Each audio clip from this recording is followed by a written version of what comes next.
Blue Bloods revealed which of Frank's, Tom Selleck, children is his true successor during Season 14, Episode 12.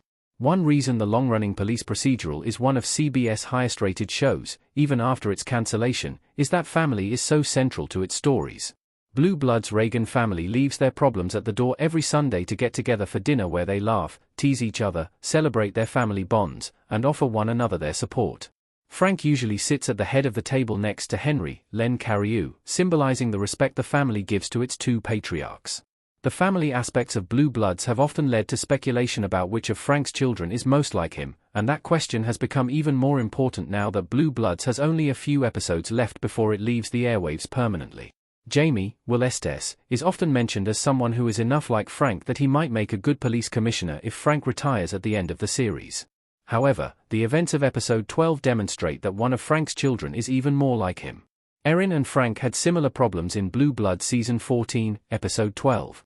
Erin and Frank both dealt with their boss's abuse of power in this episode. During Blue Blood season 14, episode 12, Frank and his daughter Erin, Bridget Monahan, both deal with bosses who want them to do things that contradict their values. Unsurprisingly, Frank is intractable when it comes to Mayor Peter Chase's, Dylan Walsh, insistence that it is right to look the other way when an ex-cop pulled a gun on a civilian he was fighting with outside a bar, and even Chase's revelation that the man's wife is dying of pancreatic cancer doesn't change his mind. Meanwhile, shockingly late in the series, the sole Reagan daughter proves how much she takes after her father. While this is going on, Erin faces pressure from District Attorney Kimberly Crawford, Roslyn Ruff, to present a strong case for indicting a cop who caused an accident when he tasered a fleeing suspect. Crawford makes it clear that she is pandering to voters who believe that cops are never held accountable for harm to perpetrators and does not care that Anthony, Steve Skirapa, and Erin have evidence that the cop is telling the truth. Erin's refusal to go along with this is the first indication that she is more like Frank than previously believed. Erin solves her problem in Blue Blood season 14, episode 12 the way Frank would. Erin is unwilling to fall in line even with Crawford sitting in the courtroom. Blue Blood's Erin turns to face Crawford after making a point in court.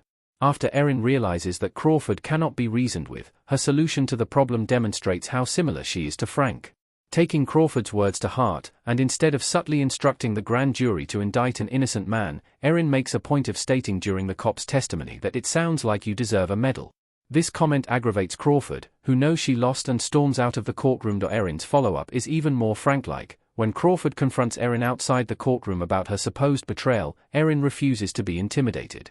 Instead, Erin points out that she followed Crawford's advice to the letter, except that she wanted the jury to reach the opposite conclusion.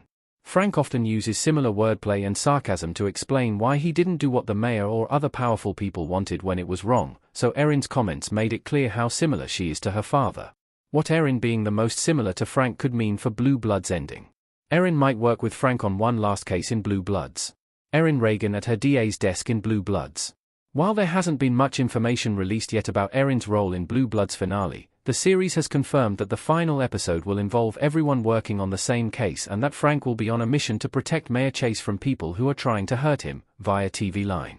Erin's similarity to Frank could play into how she approaches her part in this case, though it does not mean they will be on the same side.